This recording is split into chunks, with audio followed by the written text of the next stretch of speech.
Welcome to another episode of the Reboot Chronicles, a no-holds-barred forum with global leaders, authors, entrepreneurs, and CEOs about how organizations stay focused on growth and innovation in unprecedented times. I'm your host, Dean DeBiase, coming to you live from Reviv's North American headquarters in Chicago, and we would like to thank you for joining us from around the globe today. I'd like to welcome Bracken Darrel to the program today. He's the CEO of Logitech. Welcome, Bracken, from Silicon Valley today. It's good to see you. Thank you so much. It's great to be here. Yeah, I'm a fan of your company. It's got a really interesting background. You guys are a $3 billion electronics company with a wide range of products that, quite frankly, most of us are using right now at home, and some of you that are lucky enough to be in the office. For those of you that don't know, they're headquartered in Switzerland, obviously major operations in Silicon Valley, and has become a multi-brand company that is designing products that bring people together through music, games, video, computing, streaming, and of course the ever more present working at home movement, which we'll talk about. So I think through a series of smart developments that I've seen and acquisitions, Bracken and his team have delivered double-digit growth consecutively over the last 5 years as he's rebooted the company. And with their 2021 fiscal really just getting underway and the at-home global lockdown going on still and a continuing work at home or work from ever trend going on, I think this is really a great company to watch. So Bracken, welcome to the program. And I thought we'd talk about, learning from home today and how remote working and technology is kind of rebooting the way we work, the way we play, the way we shop, which most people don't really get into too much. But I thought first let's back up and maybe just start with a little overview of the business. Tell us about Logitech for those that might not be totally familiar. Yeah, I think most people know us as the company that all started with a mouse, which we are. Well, we're the other one. Disney, of course, is the one they normally think of. But we've been around since 1981. We're almost a 40-year-old company. Wow. And when I joined the company 8 years ago, we were in primarily PC peripherals. And then we started serially going into new things, and we're now in really 30 different categories with 5 different brands. So we're in everything from video conferencing equipment, which I'm using right now, and you're using one of our microphones, to gaming equipment and music, as you said, Bluetooth speakers, and we actually own Streamlabs, which is a streaming platform that you can use to stream onto Twitch and make money if you're a streamer. So it's a super broad, diverse business, but it still feels like a small company, like it probably did back in the 80s. Yeah. You're very humble in your overviews. Most people don't know that you came in, and like many of the visitors on this program, you rebooted Logitech. It was struggling at the time, I think. I mean, any company that's been around that long is always going to have different needs and ways it needs to grow, and therefore new leadership. So tell us about your reboot. I think it doesn't get enough coverage. Okay. Well, when I came in, the company was valued at about $1 billion. It was in decline, and I came in, and I had an immediate impact. The company declined faster, had the worst loss in its history after my first year. So I really rebooted just the right way. And from there, we rebooted using design as our focus. So my goal was really to try to become a design company, which is the way I still think about us. So I hired my first designer about a year in. I started getting directly involved. You're a product person, I'm a product person, so I got very directly involved in products from the beginning. Mm-hmm. And we started to slowly change almost everything and still keep the chassis of this small, hungry company that started back in 1981. And we went from that $1 billion company today, we're worth somewhere between 9 and 10 billion. So it's a 900% return for investors who got in right at the beginning. And the cool thing is we're still the early stages. We've taken design from what I call stage 1 design, which is making things look good, to stage 2 design, which is building the product around the user. And now we're headed into stage 3, which is turning design inward and redesigning everything inside while we're continuing to improve our products on the outside. So a lot going on. We've entered a lot of new categories. We're now in 30 different categories compared to the 4 or 5 we started with. And we're just getting started. 30 categories, almost 30 years coming up here. Wow.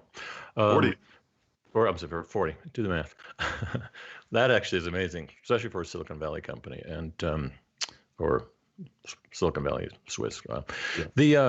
So let's fast forward now to 2020, it's been a little different. A lot of companies have kind of suffered. I assume, with this massive shift to work from home and lead from home, which is something that people are trying to do and struggling with. So there's a whole leadership track here that we can ask you about in a bit.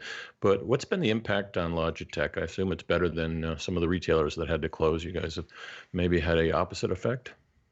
Yeah, our business is driven off of four big long-term trends or secular trends. The first one is video everywhere. It used to be you'd go into a meeting space and there'd be a phone on it, and Right. increasingly there's video, and so we're video enabling those rooms. We're bigger now than any other company in that, bigger than Cisco and Polycom, which is now Poly. So we're a big player in that. The second big trend is esports.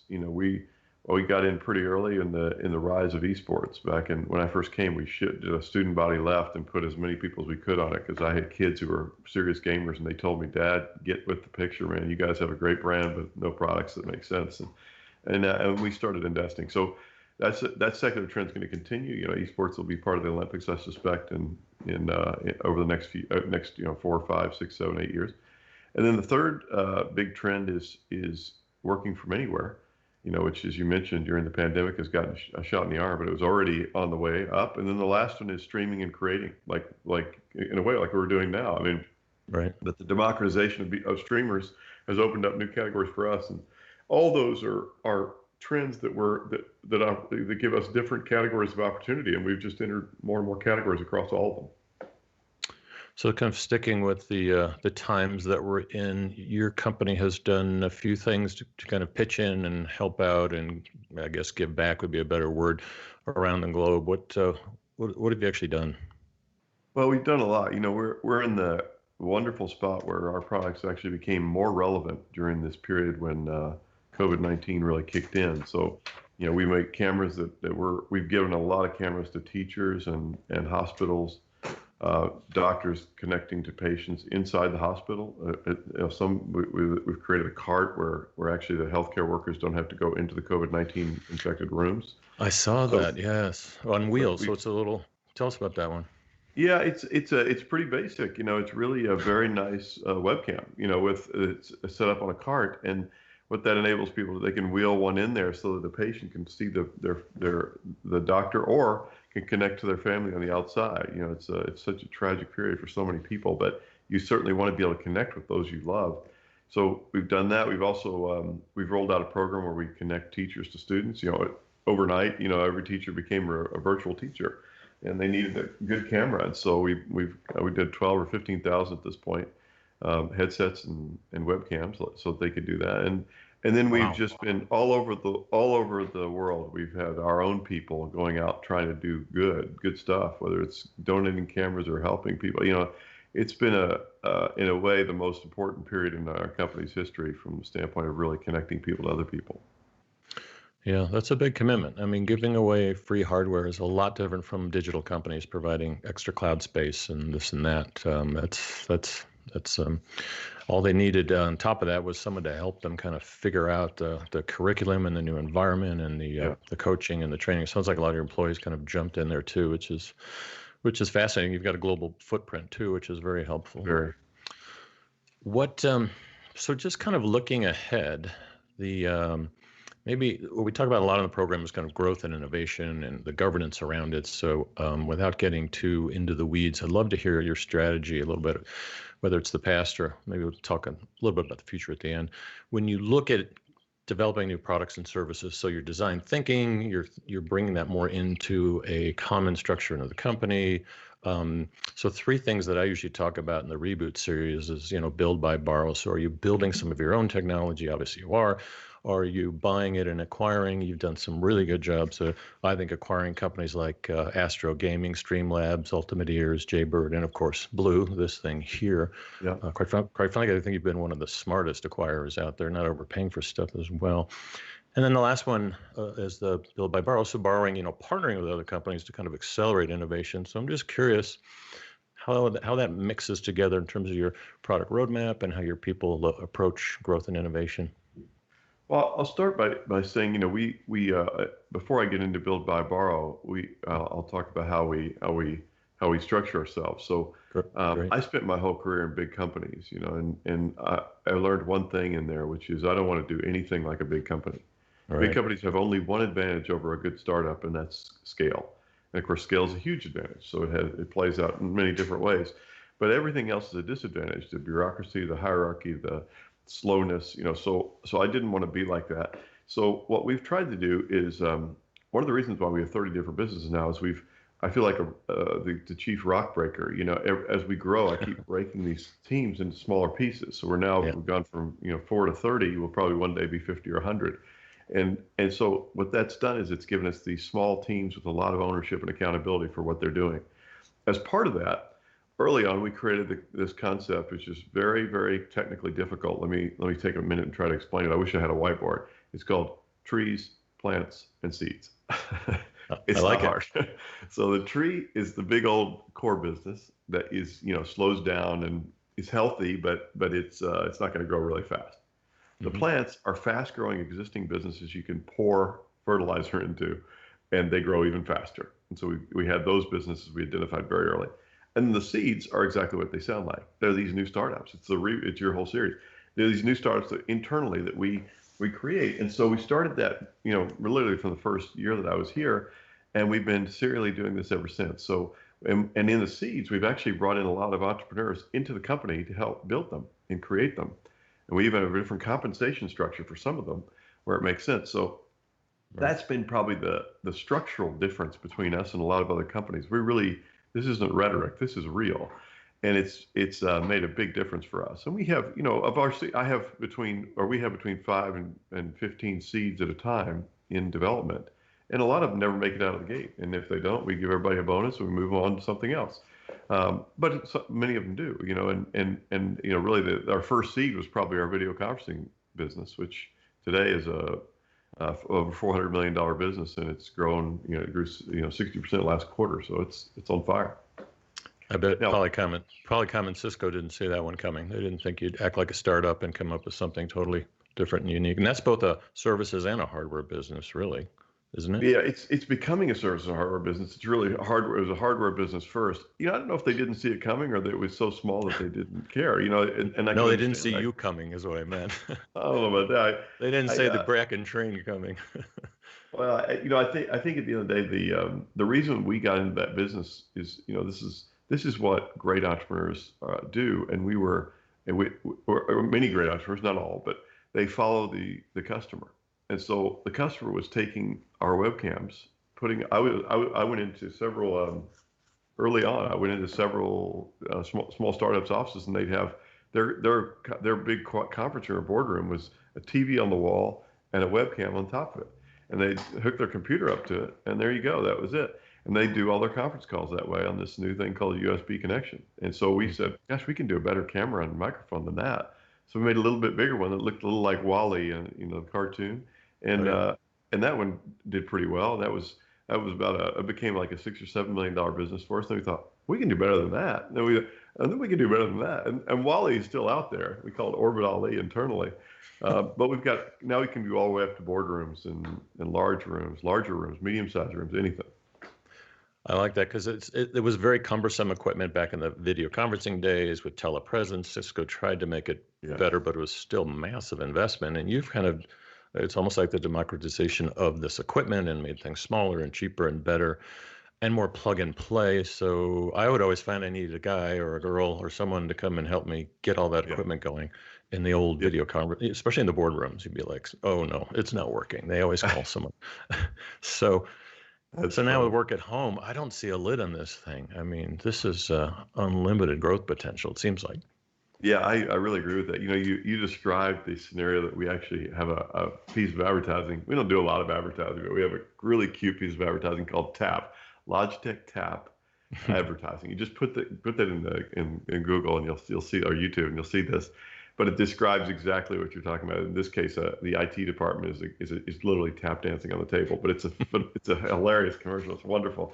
But it is exactly that. The cool thing about the tech that we're working in is you usually don't need anybody. I mean, the IT departments love it because they can distribute and track where all the devices are and how much time they're being used. And even, one day soon, probably how many people are using those rooms and what's the frequency of use of the room itself and how many people are in the meetings. But the fundamental idea is everything Logitech does ought to be so simple that, your mom can help set it up. And it's not always, we're still improving, but generally we're pretty easy to set up and use. Right. So you hit on a lot of things there. The Dancing with Startups program that I run, a lot of companies look at different ways to do what you just said. So one we recommend is embedding entrepreneurs inside the company. You're doing that.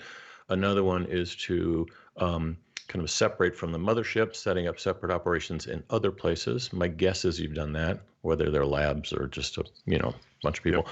Yep. Under the partnering scenario, we usually figure out ways to partner with the entrepreneurial ecosystem. And that is usually not geographic based. It's capability based or people or technology. So it's global. It's not easy to do. It's for big companies to kind of make headway in, but it's very much anti-culture. So there's problems with all three of those. Obviously, bringing entrepreneurs in, the core people sometimes feel a little jealous. Having been one, I used to get things thrown at me occasionally because I would get funding.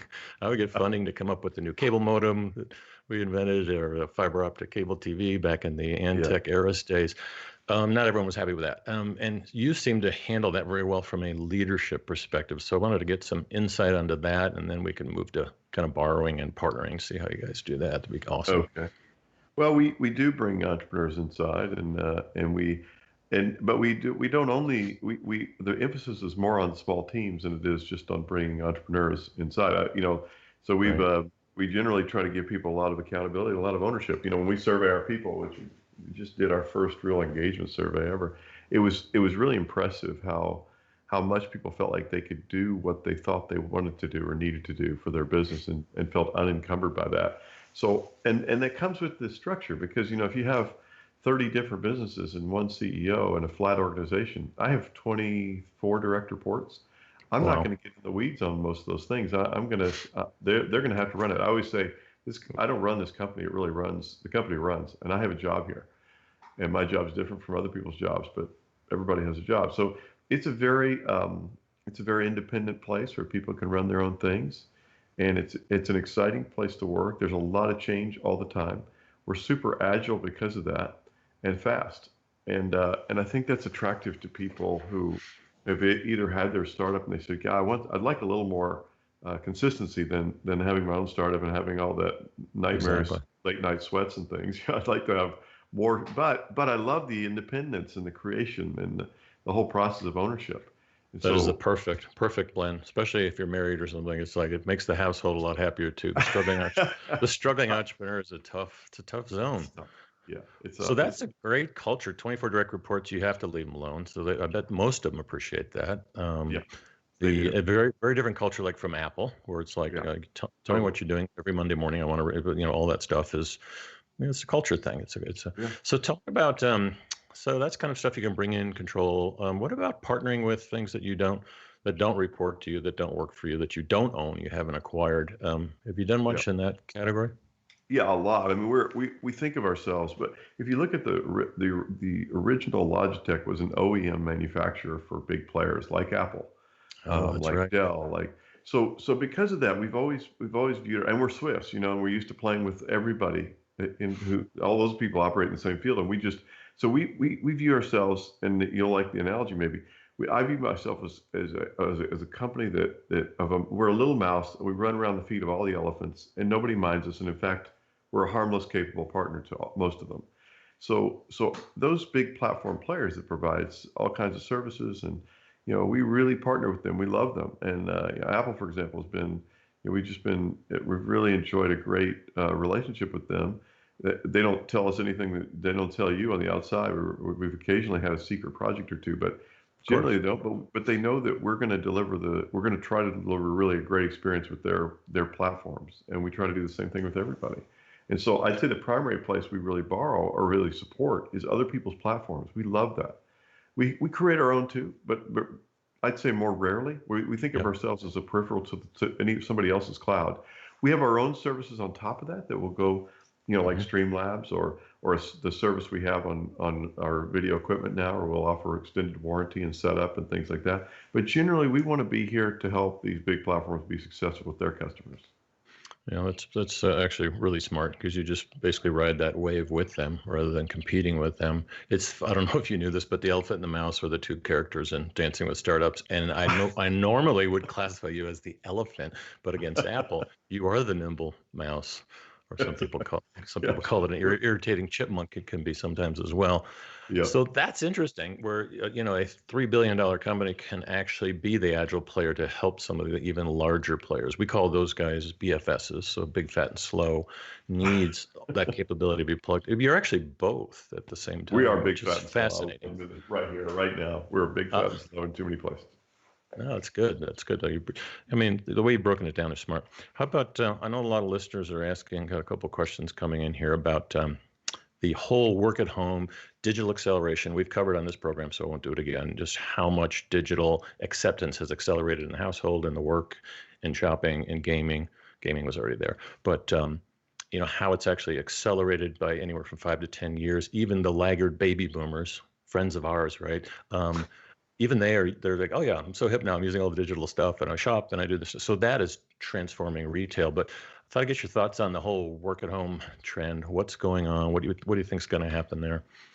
Yeah, when I mentioned those secular trends that drive our business, esports, work from anywhere, personal streaming, the democratization of content creation, where everybody can create some content and put it out there, and then of course video everywhere. All of those have been on this long-term rise that we've been riding behind.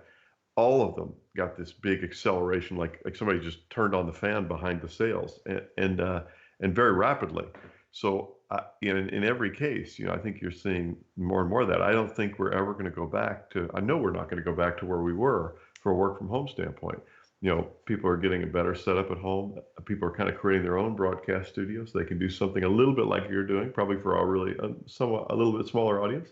But this is the trend that's happening, and I think it's going to continue for the very long term. It's probably also going to give there are secondary effects to all this stuff. I think one of them that I think is fascinating is the gig economy. I think the gig world is just going to explode here in about a year or two, because more and more people are going to be working from home, and they're going to say, you know what, there's something else I can kind of do from here, and then they're going to make the transition out of their old job or keep it and do a little bit of gigging, and then companies are going to say, wait a minute, I already got all these people working from home. This next job I need to add, why don't I add it gig style? I'll use a part of somebody's time, not all of it. And so the gig world I think it's going to just keep on growing and maybe accelerate over time, kind of an asymptotic curve. No, I agree. I just did a lecture with the Kellogg students about that. It's just like it's finding your purpose in the gig economy. And I made fun of a couple articles, which I always do. I kind of show them on the screen, and it's like people like saying, yeah. No, they weren't yours. They were the demise of the gig economy. And I said, don't read this. It's not completely accurate. They mean not at all. I'm like, no. Half of you who think you're going into corporate and consulting world are either going to work for a startup or have a gig economy job with your corporate job, and that's fine. And here's how you do it. It's like a whole new thing. Awesome. So that's good. Esports, I'm a huge fan of. You guys were one of the first ones in there. You took a gamble. You started sponsoring. People were like, what is esports? And you got it. You still riding that wave, obviously? Oh, big time. It's one of the most exciting things we've done. We've got a lot of exciting things going on. But you make high performance gamer keyboards. Some people don't know that gamers need keyboards. It's not joysticks and everything like it used to be. It's all types of sophistication and headsets and cameras and audio is important. Absolutely. Big curved screens like mine. And absolutely. So in terms of what you see next, and expanding on those 3 cylinders that you covered, which ones are you more excited about than like over the next 5 years or so? It's a tough question, I know. It is a tough question because we're very fortunate. I'm really, it's like asking me which of my children do I like the most, And you have 3 of those too, so. I've got 4 of those. I've got 4 of those. I love them. No, I've got 3 of them. I'm just kidding. My kids are going to be alarmed. Where's the 4th child? But I would say if you really pin me up against the wall and say which one are you most excited about, I would not be able to answer officially, but unofficially, I would say probably streaming and creating, which is the Blue microphone, Streamlabs, webcams, whatever.